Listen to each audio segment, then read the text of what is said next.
When I was 8, I dreamed of having a treehouse. Now, at 37, watching my 10-year-old son, Ethan, climb into the little wooden house we'd built together.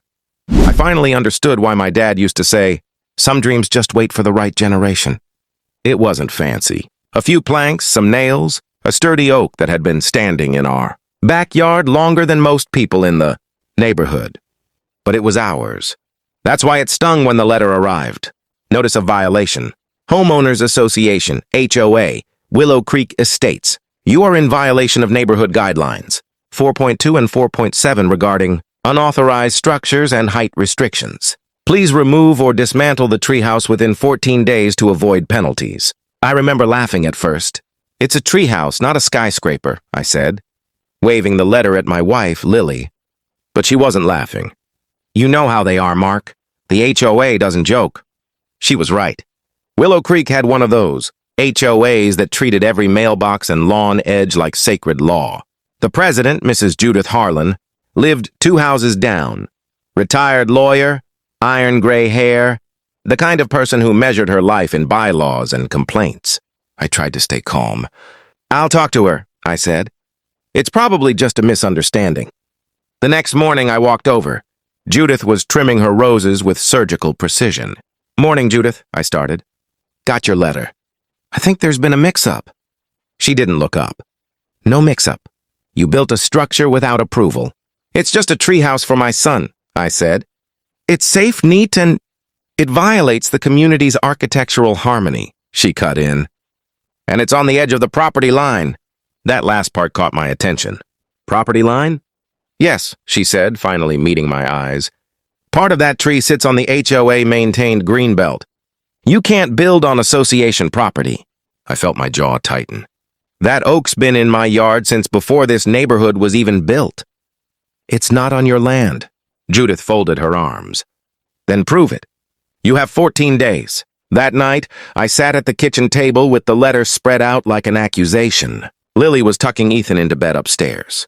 The house was quiet except for the ticking clock and the soft hum of the refrigerator.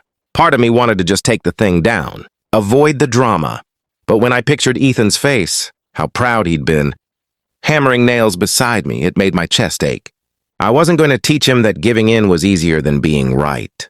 So I started digging through old documents, closing papers, plot maps, surveys. Nothing clearly marked where that massive oak stood in relation to the official property.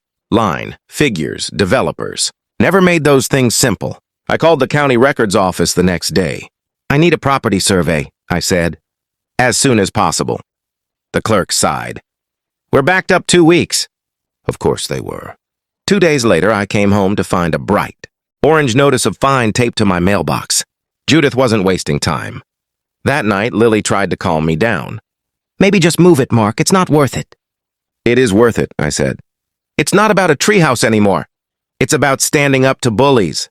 She gave me that look, the one that said, I was walking the line between stubborn and stupid. Just don't make it worse. The next morning, I saw Judith standing on the sidewalk, phone in hand, taking pictures of the treehouse.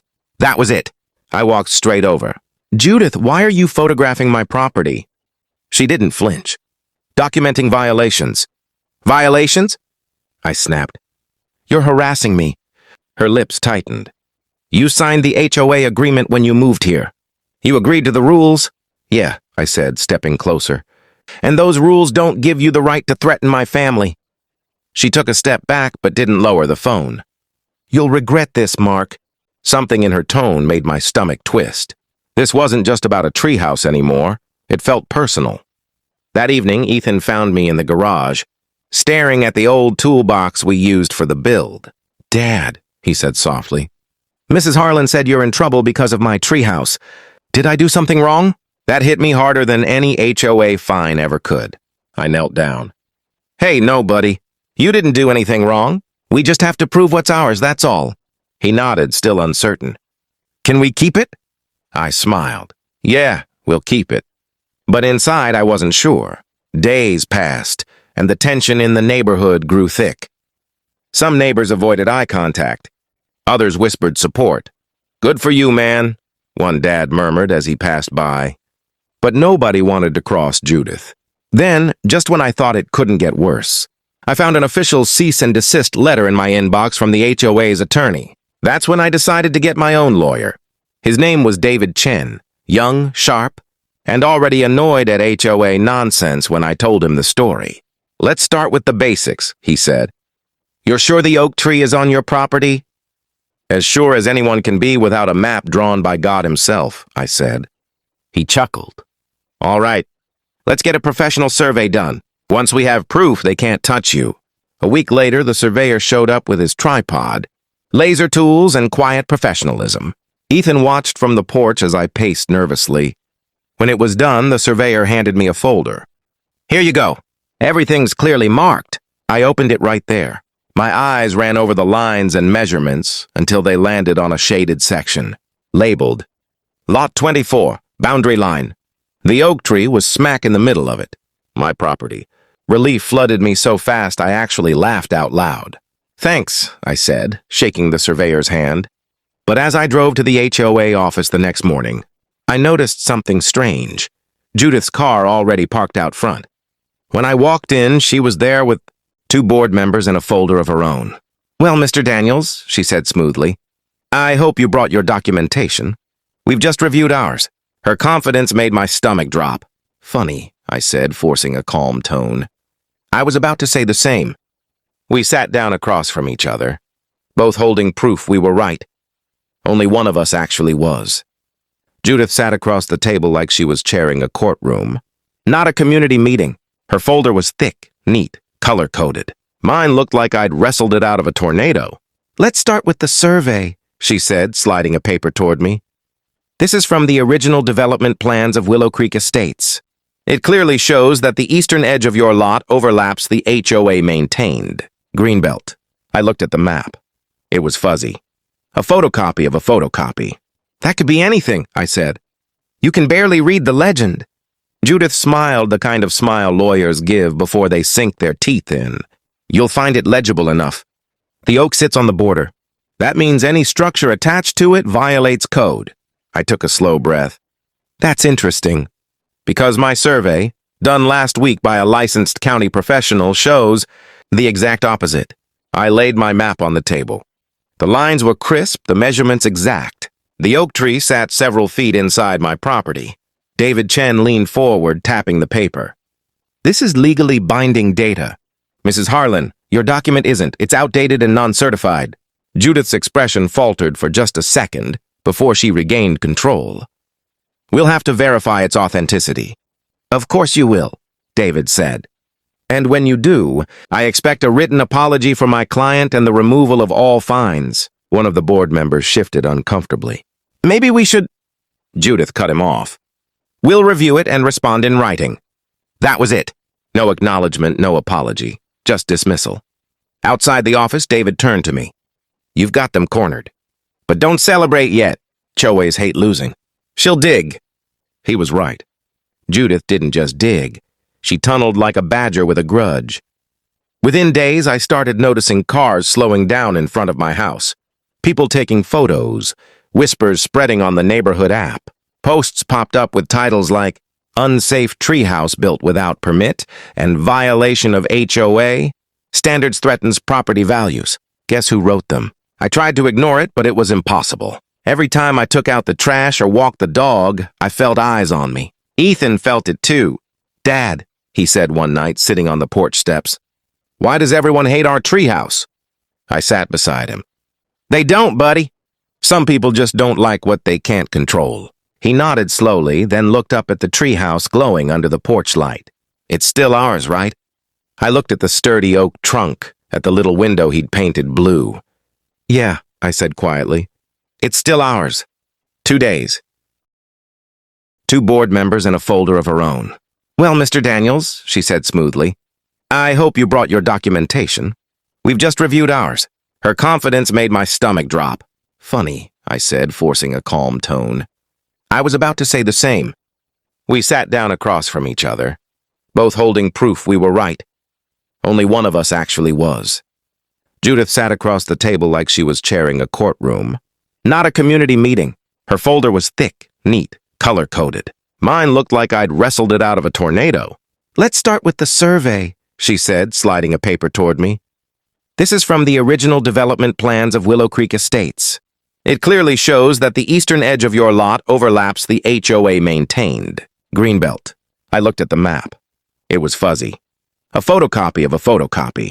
That could be anything, I said. You can barely read the legend. Judith smiled the kind of smile lawyers give before they sink their teeth in. You'll find it legible enough. The oak sits on the border. That means any structure attached to it violates code. I took a slow breath. That's interesting. Because my survey, done last week by a licensed county professional, shows the exact opposite. I laid my map on the table. The lines were crisp, the measurements exact. The oak tree sat several feet inside my property. David Chen leaned forward, tapping the paper. This is legally binding data. Mrs. Harlan, your document isn't. It's outdated and non-certified. Judith's expression faltered for just a second before she regained control. We'll have to verify its authenticity. Of course you will, David said. And when you do, I expect a written apology for my client and the removal of all fines. One of the board members shifted uncomfortably. Maybe we should... Judith cut him off. We'll review it and respond in writing. That was it. No acknowledgement, no apology. Just dismissal. Outside the office, David turned to me. You've got them cornered. But don't celebrate yet. HOAs hate losing. She'll dig. He was right. Judith didn't just dig. She tunneled like a badger with a grudge. Within days, I started noticing cars slowing down in front of my house. People taking photos. Whispers spreading on the neighborhood app. Posts popped up with titles like Unsafe Treehouse Built Without Permit and Violation of HOA. Standards Threatens Property Values. Guess who wrote them? I tried to ignore it, but it was impossible. Every time I took out the trash or walked the dog, I felt eyes on me. Ethan felt it too. Dad, he said one night, sitting on the porch steps. Why does everyone hate our treehouse? I sat beside him. They don't, buddy. Some people just don't like what they can't control. He nodded slowly, then looked up at the treehouse glowing under the porch light. It's still ours, right? I looked at the sturdy oak trunk, at the little window he'd painted blue. Yeah, I said quietly. It's still ours. 2 days. Later, a notice came, again. Treehouse construction is suspended pending property reassessment. Suspended. Not removed, not fined, just frozen. They were buying time, I called David. They're stalling. He sighed. That's what they do. Keep everything in limbo so you give up. I'm not giving up, I said. Can we do anything? He hesitated. If they keep escalating, we could file for harassment or defamation. But for now, let's wait. The truth's on your side. Waiting wasn't my strong suit. That weekend, I decided to check the property markers myself. I'd seen them when we first moved in. Little metal stakes buried near the fence line. Ethan came with me, flashlight in hand. We walked along the edge of the yard, brushing away leaves and dirt until we found the first stake. A rusted pin still anchored solidly in the ground. See that? I said. That's the corner of our property. Ethan nodded, excited. Let's find the next one. We moved further, following the map from the survey. When we reached the base of the oak, I found the second marker, exactly where the surveyor said it would be. The line between them ran straight through the middle of the grass, several feet past the tree's trunk. It wasn't even close to the green belt. Dad, Ethan said suddenly, pointing toward the back fence. Someone's watching. I turned. A flashlight beam flickered, then vanished. A shadow slipped behind Judith's yard gate. My blood went cold. The next morning, there was a knock at my door. Judith stood there, perfectly composed, holding a letter. I see you were out late last night, she said. Trespassing on association property. I laughed, disbelief turning to anger. Trespassing? That was my yard! You were beyond your property line, she said flatly. I have video evidence. That was it. The final straw. You're obsessed, Judith. You can't stand that you're wrong. Her lips pressed into a thin line. We'll let the board decide that. As she turned away, I said, You know what, Judith? You picked the wrong tree this time. She stopped but didn't turn. We'll see. That evening, Lily and I sat in silence at the kitchen table. She's going too far, Lily said softly. You need to end this. I can't, I said. If I back down now, she wins. and Ethan learns that truth doesn't matter. Lily looked at me for a long moment, then reached across the table, squeezing my hand. Then make sure you win the right way. A week later, I got an email from David. Subject line, RE Boundary Dispute Resolution, County Records. My heart pounded as I opened it. Mark, you won't believe this. The HOA's maps are outdated by almost 20 years. The developer redrew the lot lines before final construction. That oak tree is 100% yours. Confirmed by county land records. I'll attach the scanned documents. I stared at the screen, half relieved, half furious. Judith had been waving around fake authority, harassing my family and smearing my name, all while being completely wrong. Lily! I shouted. We have proof. Ethan came running down the stairs. Did we win? I smiled for the first time in weeks. Yeah, buddy, we won. The next HOA meeting was packed. Neighbors filled the small community hall, whispering, curious. Judith sat at the head of the table, expression unreadable. When it was my turn to speak, I walked up holding the county-certified map. This, I said, laying it on the table, is the official record of Willow Creek Estates. It shows that the oak tree and the treehouse are entirely on my property. I turned toward the crowd. For weeks, my family's been harassed. We've been fined, accused, and called names online, all because of this woman's mistake. A murmur rippled through the room. Judith's face flushed. That's not... I held up the letter she'd sent me. You said I was violating code. You said the treehouse was on association land. Well, here's the truth. You were wrong. The silence that followed was heavy. Finally, one of the board members spoke up. Mrs. Harlan will need to verify this immediately. She opened her mouth, but no words came. Her composure cracked just enough for everyone to see it. That night after the meeting, I sat on the porch with Ethan. The air was cool, the crickets loud. Are they going to take the treehouse away now? He asked. I smiled. No, nobody's taking it away. He grinned and looked up at it. The little wooden house glowing under the porch light. Then he said something I'll never forget. Maybe Mrs. Harlan just needs her own treehouse. Then she wouldn't be so mad. I laughed, but part of me wondered if he was right. Maybe anger was just a grown-up version of wanting something you can't have. Still, I knew one thing. This wasn't over yet. Judith wasn't the kind of person who let go. And I had a feeling she wasn't done with me. A week passed after the HOA meeting. No letters, no fines, no knocks at the door. For the first time in months, peace seemed to settle over our house like fresh snow. Ethan climbed the treehouse again, his laughter echoing through the yard. Lily started smiling again. Even I could breathe without feeling like every gust of wind carried another complaint. But deep down, I knew it was the calm before the storm. Judith Harlan didn't lose quietly. It started with small things. Our trash pickup was accidentally skipped 2 weeks in a row. The HOA newsletter mysteriously forgot to mention our block's garage sale. Then one morning, I found a for sale sign planted at the corner of my yard. No contact info, no reason, just a silent message. Lily saw it and sighed. She's trying to scare you. Yeah, I said. But she picked the wrong guy. That afternoon, I marched over to Judith's house. Her front garden looked like a magazine spread, perfectly trimmed hedges, roses pruned with surgical care. I knocked hard enough that the brass knocker echoed. She opened the door, eyes cool as winter glass. Mr. Daniels, take the sign down, I said flatly. She tilted her head. What sign? Don't play dumb. You know exactly what I'm talking about. Her lips curled slightly. Maybe someone in the neighborhood thought your property was changing hands. After all, people talk. Yeah, I said, stepping closer.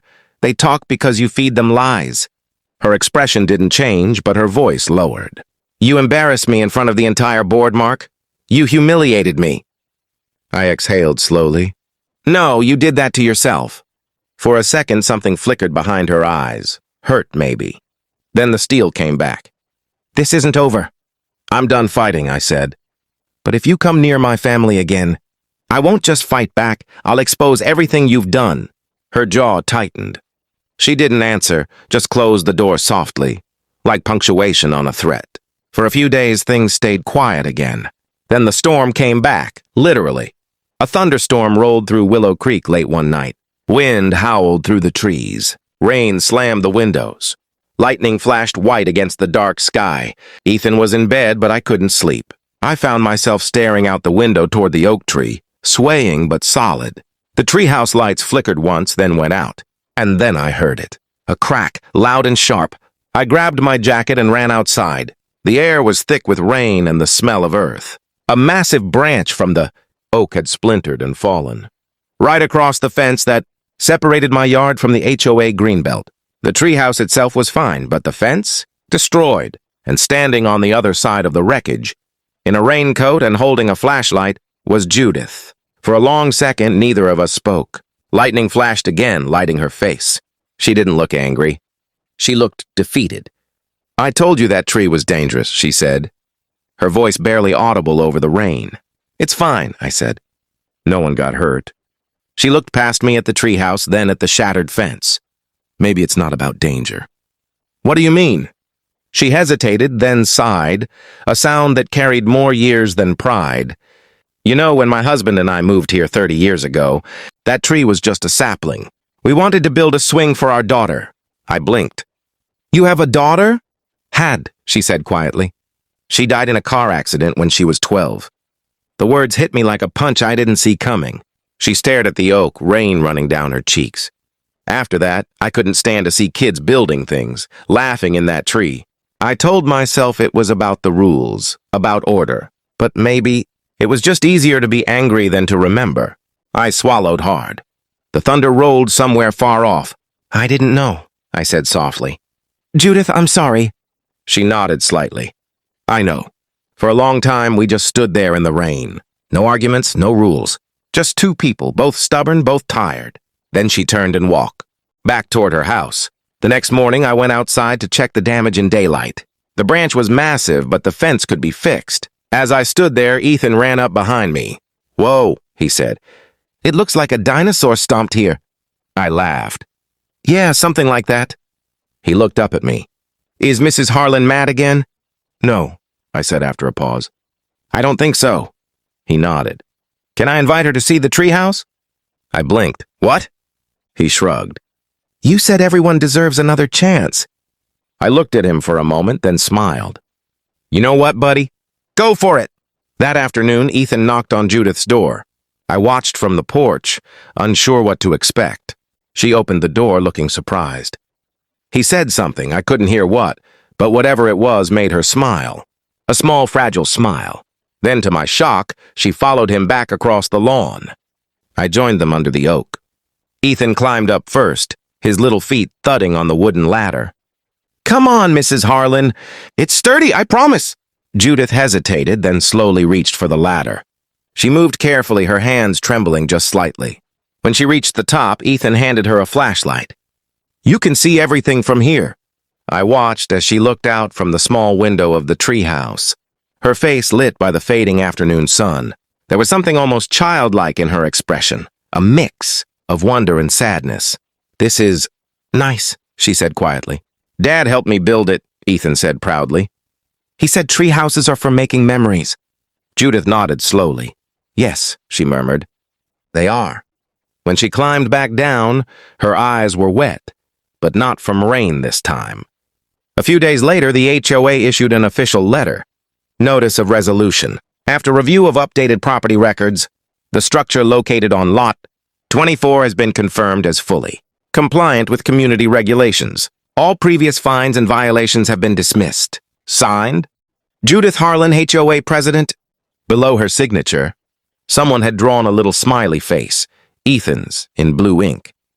Over the following weeks, something shifted in Willow Creek. Neighbors who'd once whispered now waved. Judith stopped patrolling with her clipboard and started tending the community garden again. She even joined our weekend barbecue one evening, sitting quietly while Ethan showed her his latest treehouse renovations.